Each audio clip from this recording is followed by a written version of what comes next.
আমার পেছনে যেটা দেখতে পাচ্ছেন এটা পৃথিবীর বৃহত্তম এবং কঠিন কারাগার, যার ধারণ ক্ষমতা 40,000। কল্পনাও করতে পারবেন না এখানের বন্দী মানুষরা কতটা বিপজ্জনক। আপনি কতজন মানুষের জীবন নিয়েছেন? কতজন? 5 জন নাকি 10 জন? 50 জনেরও বেশি। MS-13 এবং অন্যান্য গ্যাং, এরা হচ্ছে জানোয়ার, এগুলো মানুষ নয়। সোশিওপ্যাথ, এই ধরনের মানুষ আমাদের এখানে আছে। আমরা সবচেয়ে খারাপ মানুষের মুখোমুখি হব। সিকটের স্বাগতম। এল সালভাদরে নির্মিত পৃথিবীর বৃহত্তম কারাগার, যা নির্মিত হয়েছে পৃথিবীর সবচেয়ে গুরুতর অপরাধীদের বন্দী করতে। যারা এখানে প্রবেশ করে তারা জীবদ্দশায় আর বের হতে পারে না। এখান থেকে বাইরে যাওয়ার কোনো উপায় নেই। তুমি কিভাবে এখান থেকে বের হয়ে আসবে? এই 6 মিলিয়ন মানুষের ছোট দেশে সর্ববৃহৎ কারাগারের প্রয়োজন এই গ্যাংগুলোর জন্য। এক সময় পুরো দেশে আধিপত্য বিস্তার করা এই গ্যাংগুলো 2022-এর মার্চ থেকে নাটকীয় অভিযানের মুখোমুখি হয়। প্রেসিডেন্ট নাইব বুকেলের প্রশাসনের অধীনে মাত্র 16 মাসে 70,000-এরও বেশি মানুষকে গ্রেপ্তার করা হয়, যা দেশের প্রাপ্তবয়স্ক জনসংখ্যার প্রায় 2%। শিকড়ে বাঁধা হাজার হাজার গ্যাং সদস্যকে রাতের আধারে কড়া নিরাপত্তার বলয়ে বাসে করে সিকটে নেওয়া হলো। মাথা নিচু করে একজনের পিছনে অন্যজন বসায় তাদেরকে একটি জটলার মতো দেখাচ্ছিল। চারপাশে অস্ত্রধারী পাহারাদার থাকায় কেউ আদেশ অমান্য করার সাহস করেনি। একদিনের মধ্যেই তাদের জীবন পুরোপুরি পাল্টে গিয়েছে। উত্তর যতই অস্বস্তিকর হোক না কেন, আমি তাকে তার করা সবচেয়ে ভয়ঙ্কর অপরাধগুলো নিয়ে প্রশ্ন করব। 10 মিনিট। 2022 সালে নির্মিত এই বিশাল কারাগারটি 8টি পৃথক মজুল নিয়ে গঠিত, যা 410 একর জমির উপর অবস্থিত। প্রতি জোড়া মজুল 2টি পৃথক 3 মিটার উচ্চ দেয়াল দ্বারা ঘেরা, যার মধ্যে রেজার ওয়ার দেয়া রয়েছে। 9 মিটার উঁচু বিশাল দেয়াল দিয়ে পুরো জায়গাটি ঘেরা, যার উপরে রয়েছে 3 মিটার উঁচু বৈদ্যুতিক তার, যেখানে 15,000 ভোল্ট বিদ্যুৎ বইছে। চারপাশের 19টি ওয়াচ টাওয়ারের মাধ্যমে কোনো কিছু নজর এড়ায় না। এই সম্পূর্ণ ব্যবস্থা শুধু পালানোর রাস্তাকে বন্ধ করে না, বরং পালানোর চিন্তাকেও মুছে দেয়। হ্যালো, আমাদের প্রেসিডেন্সি থেকে অনুমতি আছে। সৈন্যরা আমাদের থামিয়েছে। আশা করি এটাই আমাদের সর্বশেষ চেকপোস্ট। জ্যামারগুলো সিকটের 2 কিলোমিটার এলাকার সমস্ত সিগন্যালগুলো বন্ধ করে দিয়ে সমস্ত যোগাযোগ বিচ্ছিন্ন করেছে। এই এলাকাটি নিরাপত্তা দিতে 600-এরও বেশি সৈনিক এখানে কাজ করছে। আমরা ভিতরে প্রবেশ করার আগে সমস্ত জিনিসপত্র এখানে রেখে যাব। কেবল ক্যামেরা এবং মাইক্রোফোন নিয়ে ভিতরে প্রবেশ করব। আস্তে আস্তে এগিয়ে যান, ক্যামেরার দিকে তাকান। Body scanner. আমি বিয়ের আংটি রাখতে ভুলে গিয়েছি। আচ্ছা, সেটা ওখানে রাখতে হবে। এই উচ্চ ক্ষমতা সম্পন্ন এক্স-রে স্ক্যানারটিতে হাড় এমনকি শরীরের অঙ্গ প্রত্যঙ্গ দেখা যায়। এটি মূলত নতুন বন্দীদের স্ক্যান করতে ব্যবহার করা হয়, এটা নিশ্চিত করতে যে কেউ নিষিদ্ধ কোনো বস্তু বহন করেছে কিনা। তারা জিনিসগুলো গিলে ফেলত অথবা জলপথ বা পথে করে নিয়ে আসার চেষ্টা করত। Micro SD memory card, microchip, এবং শুধু এগুলোই নয়, এমনকি ফোনের চার্জারও। আরো একবার পুরো শরীর তল্লাশি করা হলো। আপনারা জুতা খুলুন। এমনকি তারা মোজার ভেতরেও তল্লাশি করলো। সিকিউরিটি চেক পার করতে আমাদের 1 ঘন্টা সময় লেগেছে। 1 মাসের টানা আবেদনের পর আমরা এখানে আমন্ত্রণ পেয়েছি। গার্ডরা মাস্ক পরে, কারণ তারা এখানে খুবই ঝুঁকিপূর্ণ কাজ করছে। আর যদি তাদেরকে চিনে ফেলে তাহলে শহরে ভ্রমণ করা ঝুঁকিপূর্ণ হয়ে পড়বে, কারণ এই গ্যাংগুলোর অনেক বেশি পরিচিত লিঙ্ক রয়েছে, তাই তারা পরিচয় গোপন রাখে। আপনি কেন মাস্ক পরছেন না? আমাকে তাদের সাথে চোখে চোখ রেখে মুখোমুখি কথা বলতে হয়। তারা ইতিমধ্যেই জানে আমি কে। আমরা এখন নিবন্ধন রুমে। এটা শুধু বন্দীদের জন্যই। যখন অপরাধী রাস্তায় ধরা পড়ে তাদের আইডি থাকে না এবং তারা নাম বলে না, এ কারণে তাদের ফিঙ্গারপ্রিন্ট এবং ছবি তুলে সিস্টেমে নিবন্ধন করা হয়। একবার সিকটের স্থায়ী সদস্য হলে বন্দীদের বাকি জীবনের জন্য প্রিয়জনদের সাথে সকল যোগাযোগ বিচ্ছিন্ন হয়ে যায়, কারণ পরিবার পরিদর্শন একেবারে নিষিদ্ধ। এটাও জানা গুরুত্বপূর্ণ যে বড় অভিযান পরিচালনার সময় কিছু নির্দোষ মানুষকেও ভুল করে এখানে বন্দী করা হয়েছে। এখানে নো কন্টাক্ট নীতির কারণে তাদের পরিবার জানেও না তারা কোথায় আছে বা আদৌ বেঁচে আছে কিনা। কারো কারোর জন্য এই ডকুমেন্টারি হতে পারে তাদের হারিয়ে যাওয়া প্রিয়জনকে দেখার প্রথম সুযোগ। বন্দীরা যেখানে প্রবেশ করে সেই মডিউলগুলো প্রবেশের আগে আমরা এখানে অস্ত্রাগারটি পরিদর্শন করি। যে কোনো বিদ্রোহের জন্য এটি খুবই গুরুত্বপূর্ণ, কারণ তারা পৃথিবীর সবচেয়ে বিপজ্জনক মানুষ। আমরা T65 রাইফেলের মতো অস্ত্র ব্যবহার করি, যা M16 রাইফেলের মতো। আমাদের কাছে আরো একটি অস্ত্র আছে, যা হলো 12 গেজ শটগান। একটি সিগ শাওয়ার রাইফেল সংকীর্ণ স্থানে আমাদের চলাফেরা সহজ করে। যখন অপরাধীদের বন্দি করে বাসে নিয়ে যাওয়া হয়, তাদের চলাচল সীমিত করতে এবং আক্রমণের ঝুঁকি কমাতে হাত করা এবং শিকল পরানো হয়। কখনো এখানে কি বিদ্রোহ হয়েছে? এখন পর্যন্ত কোনো পালানোর চেষ্টা হয়নি। এখানে আমরা অপরাধী সংগঠনগুলোর সবচেয়ে খারাপ মানুষদের পেয়েছি। বিদ্রোহ সুরক্ষা গিয়ারের মধ্যে রয়েছে head protection, face shield, neck protection, anti trauma vest, leg protector, shin guard এবং সর্বোপরি একটি ঢাল। সাধারণত কারাগারে বন্দীরা যে কোনো ধরনের হাতে তৈরি অস্ত্র তৈরি করে, যেমন সুচ, ছুরি। তারা সম্পূর্ণ সুরক্ষিত। দেখতে পাচ্ছেন কিভাবে তার পা সুরক্ষিত আছে। যেহেতু কারাগারটি অনেক বড়, তাই আমাদের বাসে চড়তে হচ্ছে। আমরা এখন মজুল এলাকায় প্রবেশ করছি। দেশকে নিরাপদে রাখতে 1000 কর্মী সিকটের ভিতরে কাজ করছে। এটা যদিও অসম্ভব, কিন্তু চলুন কল্পনা করি যে কোনো বন্দী এখান থেকে বেরিয়ে এলো। এই সমস্ত পাথরগুলো ইচ্ছে করেই এখানে রাখা হয়েছে, কারণ তারা যখন এটার উপর দিয়ে হাঁটবে, এটা অ্যালার্ম সিস্টেমের মতো কাজ করবে, যা শব্দ তৈরি করবে এবং চুপচাপ হাঁটতে পারবে না। তারা কি পালানোর চেষ্টা করেছে? না। তারা কি চেষ্টা করতে পারে? কঠিন, কারণ তাদের একটির পর একটি নিরাপত্তা বলয়ের মধ্যে দিয়ে যেতে হবে। বাইরের হস্তক্ষেপ রোধ করতে সিকট তার নিজস্ব অবকাঠামো নিয়ে একটি বিচ্ছিন্ন এলাকায় নির্মিত হয়েছে, যার মধ্যে রয়েছে বৈদ্যুতিক এবং পয়ঃনিষ্কাশন ব্যবস্থা। দুর্ঘটনাবশত বিদ্যুৎ এবং পানি সরবরাহ বন্ধ হলে সিস্টার্ন এবং পাওয়ার প্ল্যান্টগুলো 1 সপ্তাহ পর্যন্ত কার্যক্রম চালু রাখতে সক্ষম। আমি খুবই উচ্ছ্বাসিত। আপনারা দেখবেন আমি মুখোমুখি হব বিশ্বের সবচেয়ে বিপজ্জনক অপরাধীর সাথে। এটা খুবই ঝুঁকিপূর্ণ। আমরা একটি মজুলে এখন প্রবেশ করব। আপনারা পাশাপাশি তৃতীয় এবং চতুর্থ মজুল দুটি দেখতে পাচ্ছেন। অপরাধীরা এখানে প্রবেশ করলে এই দরজা দিয়ে আর কখনোই বের হতে পারে না। আর কয়েক পা আগালেই আমরা 2500-এরও বেশি অপরাধী দেখতে পাব। এ যেন এক নিয়ন্ত্রিত বিশৃঙ্খলার মধ্যে পা রাখা।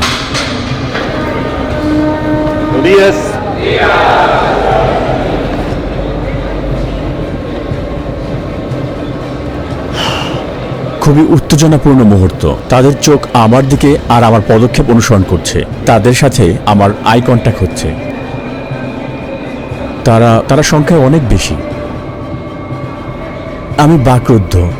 আমি নিজের অজান্তেই অস্বস্তি অনুভব করছি। অপরাধীরা সবাই সাদা শার্ট, শর্টস আর স্লিপার পরেছে, অন্য কোনো জিনিসপত্র নেই। বেশিরভাগই জীবনের প্রথম অর্ধে, অর্থাৎ 20 বছর বয়সী, কিন্তু প্রত্যেকে গুরুতর অপরাধে দণ্ডিত। এমনকি সবচেয়ে কম অপরাধীরও গড়ে প্রমাণিত 20 থেকে 30টি ঘটনা রয়েছে। কিন্তু এখানের কিছু অপরাধী শত শত নিরপরাধ মানুষের জীবন কেড়ে নিয়েছে।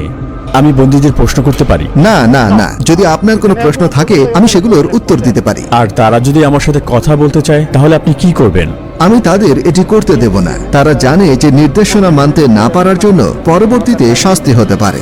এদের মধ্যে কোন গ্রুপ নেতার সাক্ষাৎকার নিব এটা জানতে প্রচন্ড আগ্রহী। আমাদের জন্য এই হলুদ লাইন পার হওয়া সম্পূর্ণ নিষিদ্ধ, কারণ তারা পৃথিবীর সবচেয়ে বিপজ্জনক মানুষ। আমাদের মাঝে যদি রেলিং না থাকতো, সবাই জানে এখন কি ঘটতে পারত। মেগা কারাগারের 8টি মডিউলের প্রতিটি 32টি সেল নিয়ে গঠিত। প্রতিটি সেলে প্রায় 80 জন বন্দী থাকে, তবে এই সংখ্যা 150 পর্যন্ত পৌঁছাতে পারে। সম্পূর্ণ ধারণ ক্ষমতা পূর্ণ না হওয়া সত্ত্বেও বর্তমানে প্রতিটি বন্দীর জন্য মাত্র 0.5 বর্গমিটার স্থান বরাদ্দ রয়েছে। এখানে নেই পর্যাপ্ত আলো বাতাসের ব্যবস্থা, নেই আইনায় হাঁটার অনুমতি। এখানে থাকা প্রতিটি অপরাধীকে এতটাই দীর্ঘায়িত এবং কঠিন শাস্তি দেওয়া হয়েছে, যা আপনি আপনার জীবনেও ভাবতে পারবেন না। এই সমস্ত বন্দীরা কখনোই বের হতে পারবে না। তারা কখনোই সূর্যের আলো দেখতে পাবে না। একমাত্র এখানে আসার বা এখান থেকে বের হওয়ার অনুমতি রয়েছে কেবল এখানকার কর্মীদের এবং আমাদের মতো মিডিয়াদের। কখনোই এই বিল্ডিং থেকে বের হতে পারবে না। আপনি যদি তাদের চেহারার দিকে তাকান, তাদের আত্মায় শূন্যতা দেখবেন।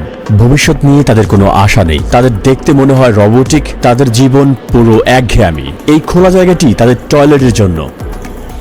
তাদের মাত্র 2টি টয়লেট রয়েছে 80 জন বন্দীর জন্য।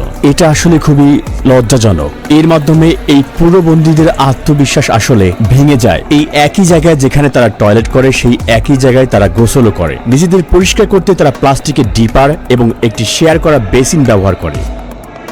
এখানে কোনো পানির প্রবাহ নেই। এই বন্দীরা পানি পান করার জন্য একটি নীল ব্যারেলের উপর নির্ভর করে। তারা সবাই এখানে ঘুমায় এই ধাতব ব্যাংকে।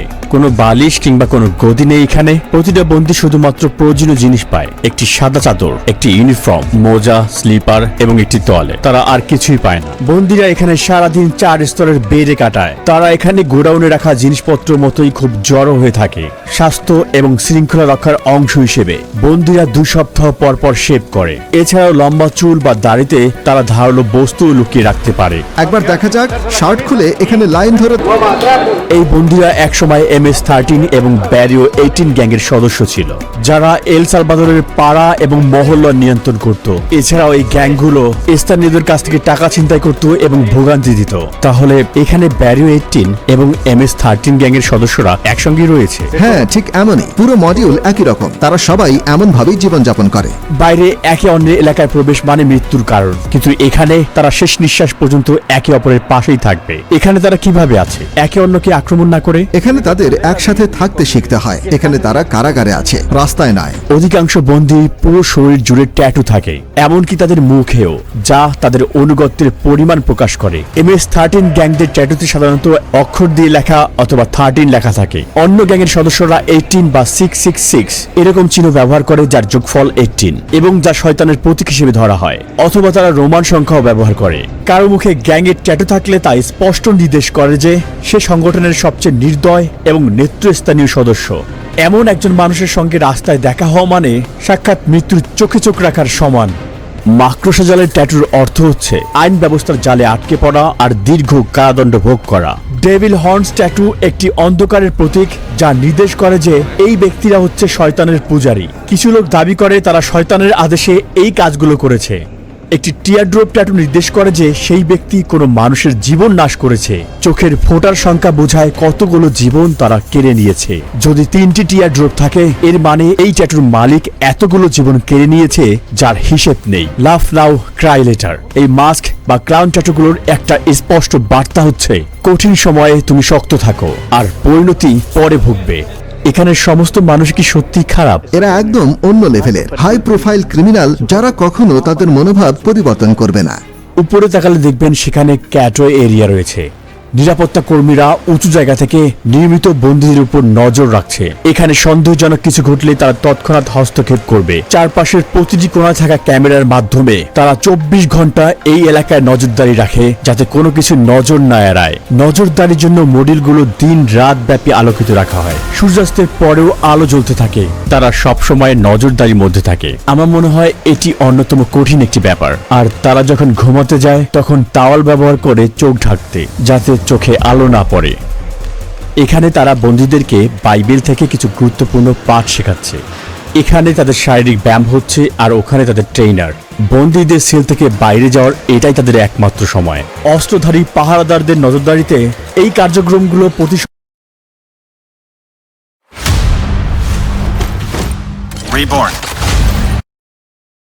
সপ্তাহে মোট 1 ঘন্টা চলে।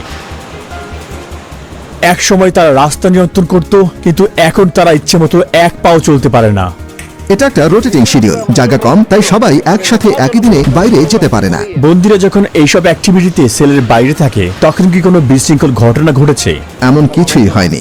যখন আমরা সেলের ভিতরে ক্যামেরা ফোকাস করি, প্রায় দেখি একজন বন্দী আস্তে আস্তে কথা বলছে। সেলের ভিতর থেকেও গ্যাং সদস্যরা বাইরে তথ্য পাঠানোর চেষ্টা করে, আর তাই আমরা তার মুখের ভঙ্গি সেন্সর করে বার্তা ব্লক করে দিয়েছি। কড়া ব্যবস্থা নেওয়ার পরও গ্যাংগুলো এখনো বাইরে শক্তিশালী। গুজব আছে তারা নিরীহ মানুষের উপর প্রতিশোধ নেওয়ার পরিকল্পনা করছে, কিন্তু তার পাল্টা হিসেবে কর্তৃপক্ষ তাদের বন্দী সদস্যের উপর আরো কঠিন পদক্ষেপ নেওয়ার হুমকি দিয়েছে। যদি ওরা এমন কিছু করে, তাহলে কারাগারে একবেলা খাবারও পাবে না। সৃষ্টিকর্তার কসম, তাদের খাওয়ানোর জন্য একটি চালের দানাও থাকবে না। আর দেখি ভাবে তারা কতদিন টেকে। এখানে তাদের 3 বেলা খাবার দেওয়া হয়, ব্রেকফাস্ট, লাঞ্চ আর ডিনার। ব্রেকফাস্টে সাধারণত মটরশুঁটি আর ভাত থাকে, আর ডিনারও প্রায় একই রকম। দুপুরে সাদা ভাত আর পাস্তা দেওয়া হয়। একমাত্র যা পরিবর্তন হয় সেটা হলো পানীয়। চিকেন বা মাংসের মতো কোনো পুষ্টিকর খাবার তালিকায় নেই। এটা দুপুরের খাবার। আজ ভাত, পাস্তা আর 2টা টর্টিলা দেওয়া হয়েছে। খাবারের মেনু কি পরিবর্তন করা হয়? না, প্রতিদিন একই। হ্যাঁ, সবসময় একই থাকে। ফ্রেশমেন্ট। এটা মিষ্টি পানীয়। আমি নিজেই এটা খেয়ে একটু স্বাদ নিয়ে দেখব। বন্দীদেরকে হাত দিয়ে এগুলো খেতে হয় এবং প্লেটগুলোকে ভালোভাবে পরিষ্কার করতে হয়। পর্যাপ্ত প্রোটিনের অভাবে অনেক অপরাধীরাই এখানে পুষ্টিহীনতায় ভুগছে। বন্দীর সাথে সাক্ষাৎকার নেওয়ার আগে আমি আপনাদেরকে একটি জায়গা দেখাতে চাই, যা অন্যতম কঠিন একটি জায়গা। আমরা এখন আছি আইসোলেশন সেলের এলাকায়। যখন বন্দীরা আইন ভাঙে, তাদেরকে এই আইসোলেশন সেলে পাঠানো হয়। আইন অনুযায়ী আমি তাদের 15 দিনের জন্য সেলে বন্ধ রাখতে পারি। সেলের দরজা সিল করা থাকে। এই গ্রিডের মাধ্যমে আমি তাদের দেখতে পারি এবং জানতেও পারি ভেতরে কে আছে। এখানে খাবার দেওয়া হয় আর দরজা খুলে কোনো কার্যক্রমে নেওয়ার আগে এই জায়গাটাতেই তাদেরকে আমরা হাতকড়া পরাই। আইসোলেশন সেলে স্বাগতম। যদি কোনো বন্দী অশোভন আচরণ করে তাহলে তাকে এখানে পাঠানো হয়। সে কখনোই জানবে না সময় সম্পর্কে বা কতদিন তাকে এখানে থাকতে হবে। কয়েকদিন বা কয়েক সপ্তাহ পর্যন্ত সে এই কংক্রিটের বিছানায় ঘুমাবে আর সেই অপরাধী বিচ্ছিন্ন হয়ে পড়বে পুরো পৃথিবী থেকে। এটার ভিতরে তাদের পানি সরবরাহ করা হয়। এখানে একটি পানির বেসিন রয়েছে। তারা এখান থেকে পানি নেয় আর তারা ঠিক এখানে প্রস্রাব করে। পানি খাওয়ার বেসিন এবং টয়লেট পাশাপাশি অবস্থিত। এই টয়লেটটি দেখে মনে হচ্ছে এটি খুব সদ্যই ব্যবহার করা হয়েছে আর তাই এটি এখনো নোংরা হয়ে আছে। এখানের একমাত্র আলোর উৎস হচ্ছে এই ছোট্ট ছিদ্র, যা দিয়ে খুবই সামান্য পরিমাণ সূর্যের আলো আসে এবং এটি বাতাসেরও একমাত্র উৎস। আপনার মতে এই আইসোলেশন রুমের সবচেয়ে কঠিন বিষয় কোনটি? ভিতরে আপনি নিজের হাতও দেখতে পারবেন না, তাই যখন কাউকে আইসোলেট করা হয় তার জন্য কিছু একটা থাকা প্রয়োজন, একটা বই অথবা কিছু একটা, যাতে তার মন শান্ত থাকে। কিন্তু এখানে তাদের সেরকম কিছুই নেই। যতই কঠিন অপরাধী হোক না কেন, এই ধরনের আইসোলেশন তাদের মানসিকভাবে ভেঙে ফেলে। এটা এখানকার অপরাধীদের জন্য জরুরি, যারা একসময় সৃষ্টিকর্তার মতো নির্ধারণ করত কে বাঁচবে আর কে মরবে। তারা ক্ষমা চাইতে পারে আর সৃষ্টিকর্তা তাদের ক্ষমা করুক, কিন্তু এখানে ভিকটিমদের প্রতি ন্যায় বিচার নিশ্চিত করা আবশ্যক আর এটা তাদের সর্বনিম্ন প্রাপ্য। এখন আমরা সাইকো নামের একজন কয়েদির সাক্ষাৎ নিব। তার অপরাধের ইতিহাস 34 বছরেরও বেশি আর গত 25 বছর ধরে সে একটা বড় সংগঠনের নেতৃত্ব পর্যায়ের সদস্য। 10 মিনিট। এমনকি এই বন্দির চারপাশে নিরাপত্তা দিতে 10 জন গার্ডও পর্যাপ্ত নয়। মাস্ক খুলুন। আপনার নাম কি? আমার নাম মার্ভিন এর্নস্টো। আপনার বয়স কত? 41 বছর। 41-এর মতো দেখাচ্ছে না, মনে হচ্ছে 35 বছর বয়স। এটা শুনে ভালো লাগলো, কারণ আমি মনে করি আমার বয়স বেড়ে গেছে। আপনার ট্যাটু দেখতে পারি? MS-13। আপনি কত সালে ওই সংগঠনে যোগ দিলেন? 2004 সালে, কিন্তু আমার অপরাধের রেকর্ড 11 বছর বয়স থেকেই শুরু। আপনি কিভাবে প্রথম জড়িয়ে পড়লেন? যখন কোনো ছেলের শুধুমাত্র তার মা থাকে আর সেই মা কাজেই ব্যস্ত থাকে, তখন সেই ছেলে রাস্তায় বেরিয়ে আসে সাহায্যের জন্য কিছু খোঁজে। আমি ভাবলাম আমার মা গরিব, আমার জুতোর দরকার, কাপড় চাই, আর শুরু করলাম চুরি। তারপর বাবার মতো কাউকে খুঁজে ফিরি, কারণ আমি বাবাহীন ছিলাম, তাই গ্যাংয়ের দিকে আকৃষ্ট হলাম। একসময় একটা খুন করলাম আর তারপর এল সালভাদর চলে এলাম জীবন পাল্টানোর জন্য। কিন্তু এখানে আরো গ্যাং ছিল, আবার একই কাজ করতে শুরু করলাম। তারপর শেষমেশ জেলে ঢুকলাম। আমি সবসময় সেই ধরনের মানুষ ছিলাম যারা কোনো কিছু মনস্থির করলে সেটাই অর্জন করতে চায়, আর আমি এখানে এসে সবকিছুই অর্জন করেছি। কিন্তু এখন আমি এখানে আছি। এভাবেই শয়তান মানুষকে পরিশোধ করে। আচ্ছা, এটা কি সত্যি এই অপরাধ সংগঠনে যোগ দিতে হলে কাউকে হত্যা করতে হয়? হ্যাঁ। আপনি কাকে হত্যা করেছেন? সেটা কি আপনার আত্মীয়? আমি সত্যিই মনে করতে পারি না কতজনকে হত্যা করেছি, কিন্তু হ্যাঁ, কারণ গ্যাংয়ের জন্য এলাকা থাকা প্রয়োজন। আমি আমার মা, বাবা, ছেলে সবকিছুই হারিয়েছি এই গ্যাংয়ের কারণে। আমি যদি USA তে থাকতাম তাহলে পরিবার নিয়ে সুন্দর জীবন কাটাতে পারতাম, কিন্তু আমরা ভুল সিদ্ধান্ত নিয়েছিলাম, যার ফল ভোগ করছি। এই জন্য আমি যুবকদের বলি, স্কুলে যাও, তোমার মা বাবার কথা শোনো, সেই মতো চলো। আমরা যেভাবে এখানে বেঁচে আছি সেরকম জীবন বানিও না, এর থেকে বের হওয়ার কোনো পথ নেই। আপনি কতজনের জীবন নিয়েছেন? 5 জন, 10 জন, কতজন? না, জেলের পরে আমি যা করেছি সে সম্পর্কে যদি আপনি কথা বলেন তাহলে হয়তো 50 জনের কিছু বেশি হবে। কখনো কখনো এটা করতে হতো। আপনি কিভাবে এত ঠান্ডা মস্তিষ্কের এবং নির্মম হয়ে উঠলেন? আমি আসলে এই প্রশ্নের উত্তর জানি না।